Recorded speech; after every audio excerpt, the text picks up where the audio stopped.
Mark 15. At daybreak, the chief priest, with the elders, legal experts, and the whole Sanhedrin, formed a plan. They bound Jesus, led him away, and turned him over to Pilate. Pilate questioned him. "Are you the king of the Jews?" Jesus replied, "That's what you say." The chief priests were accusing him of many things. Pilate asked him again, "Aren't you going to answer? What about all these accusations?" But Jesus gave no more answers, so that Pilate marveled. During the festival, Pilate released one prisoner to them, whomever they requested. A man named Barabbas was locked up with the rebels who had committed murder during an uprising. The crowd pushed forward and asked Pilate to release someone, as he regularly did. Pilate answered them, "Do you want me to release to you the king of the Jews?" He knew that the chief priests had handed him over because of jealousy. But the chief priests stirred up the crowd to have him release Barabbas to them instead. Pilate replied, "Then what do you want me to do with the one you call king of the Jews?" They shouted back, "Crucify him." Pilate said to them, "Why? What wrong has he done?" They shouted even louder, "Crucify him." Pilate wanted to satisfy the crowd, so he released Barabbas to them. He had Jesus whipped, then handed him over to be crucified.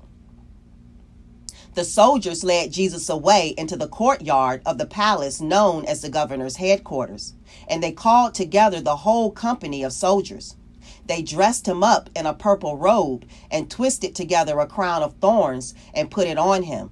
They saluted him, "Hey, King of the Jews!" Again and again they struck his head with a stick. They spit on him and knelt before him to honor him. When they finished mocking him, they stripped him of the purple robe and put his own clothes back on him. Then they led him out to crucify him. Simon, a man from Cyrene, Alexander and Rufus's father, was coming in from the countryside. They forced him to carry his cross. They brought Jesus to the place called Golgotha, which means skull place. They tried to give him wine mixed with myrrh, but he didn't take it. They crucified him. They divided up his clothes, drawing lots for them to determine who would take what. It was 9 a.m. when they crucified him. The notice of the formal charge against him was written, "The King of the Jews."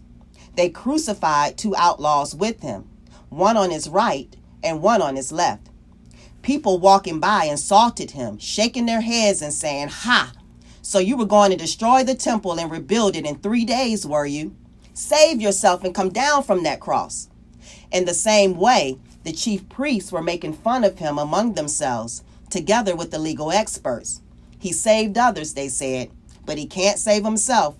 Let the Christ, the King of Israel, come down from the cross. Then we'll see and believe." Even those who had been crucified with Jesus insulted him. From noon until 3 a.m, the whole earth was dark. At 3, Jesus cried out with a loud shout, "Eloi, Eloi, lama sabachthani," which means, my God, why have you left me?" After hearing him, some standing there said, "Look, he's calling Elijah." Someone ran, filled a sponge with sour wine, and put it on a pole. He offered it to Jesus to drink, saying, "Let's see if Elijah will come and take him down." But Jesus let out a loud cry and died. The curtain of the sanctuary was torn in 2 from top to bottom. When the centurion, who stood facing Jesus, saw how he died, he said, "This man was certainly God's son." Some women were watching from a distance, including Mary Magdalene and Mary, the mother of James, the younger one, and Joseph and Salome. When Jesus was in Galilee, these women had followed and supported him, along with many other women who had come to Jerusalem with him. Since it was late in the afternoon on preparation day, just before the Sabbath, Joseph from Arimathea dared to approach Pilate and ask for Jesus' body. Joseph was a prominent council member who also eagerly anticipated the coming of God's kingdom. Pilate wondered if Jesus was already dead. He called the centurion and asked him whether Jesus had already died.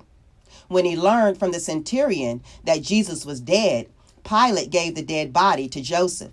He bought a linen cloth, took Jesus down from the cross, wrapped him in the cloth, and laid him in a tomb that had been carved out of rock. He rolled a stone against the entrance to the tomb. Mary Magdalene and Mary, the mother of Joseph, saw where he was buried.